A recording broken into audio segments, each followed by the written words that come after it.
welcome to my channel. Thank you so much for being here. My name's Hazel. I am a Zumba instructor, soon to be qualified PT, and somebody who likes to look into how to lead a healthy and balanced lifestyle. In today's video, I am going to be reflecting on a few things that I think are good to keep in mind, whether you are beginning, continuing, or reevaluating your fitness journey. And just a reminder before we start that these are just my own thoughts and feelings based on my personal experiences.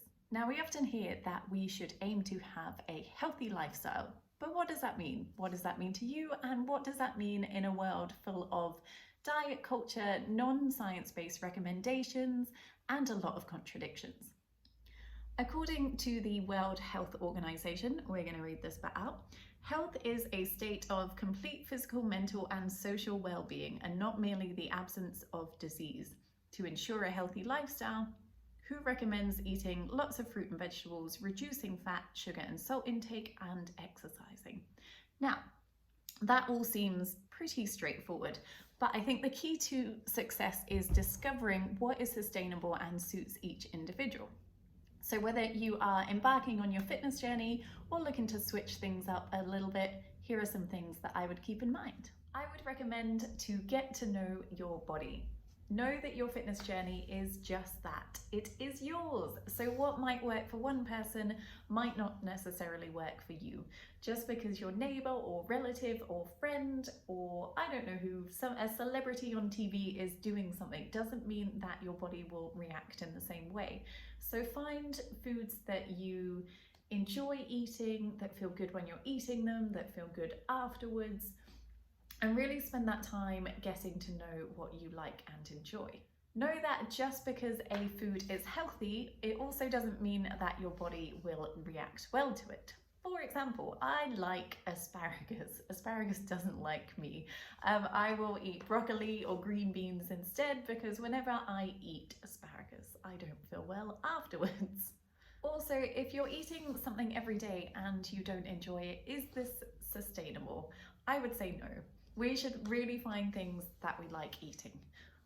For example, you won't find me eating a salad in the winter. I like salads in the summer with a barbecue. In the winter, I prefer cooking something in the slow cooker or just having something warm all the time. It makes me feel good. And I'm not going to eat a salad in the winter just because it's healthy. You might like to have a salad in the winter, but it's just not my personal thing. You might hear somebody saying, I like to eat small and frequently throughout the day. Somebody else might say, I like fewer but bigger meals. Somebody will say, breakfast is the most important meal of the day. Somebody else will say, I don't eat until lunch. If you're anything like me, depending on the day, I'm going to mix between all of them. So just find what works for you and don't put really strict rules like I must do this if it's not going to work for you.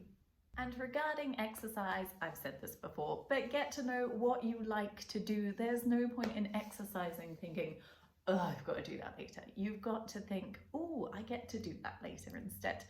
And again, it is going to vary from person to person.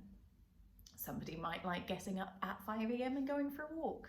Somebody else might like waiting till the evening and going to a group exercise class, doing it with other people. So there's all different ways you can get moving.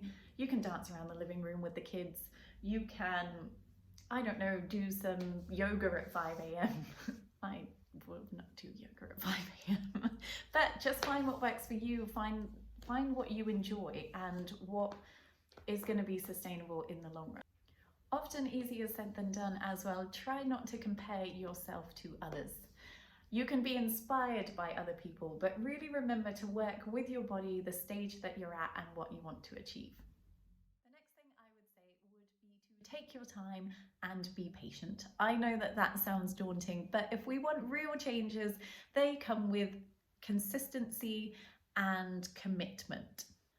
Now, whatever our goal is, whether it's losing fat or gaining muscle, even if we have a regime that is specific to our body, specific to our needs, really completely tailored to us, results are still going to take time. But don't let that discourage you. Instead, just find something that feels effortless and you will be halfway there. With persistence and finding a routine that truly suits you, leading a healthier lifestyle shouldn't feel like a chore or a punishment. So whatever your goal is, really make sure that you don't give up, because it's when we push through that we really can see that change. And the last thing I would say is do it for you. Take your time to really think about your goals and make sure they come from a place of positivity, body acceptance, and self-love. In the past, I have made decisions to be healthier from a negative place, a place where I just wanted to look like someone else, and not only that, it had to happen in the shortest time possible. This was never sustainable, and I spent a lot of the time miserable. I didn't focus on what my body could do or achieve, I only focused on how it looked. So this really wasn't a good and healthy place to be. It's really important when making any changes that they come from a good place. I am pleased to say that nowadays I accept my body and its uniqueness. I found out that I prefer a more balanced way of living, so I don't restrict myself and I don't go to any extremes. This might really work for somebody, but it just doesn't work for me. So I encourage you to find out what works for you and to be happy on your fitness journey.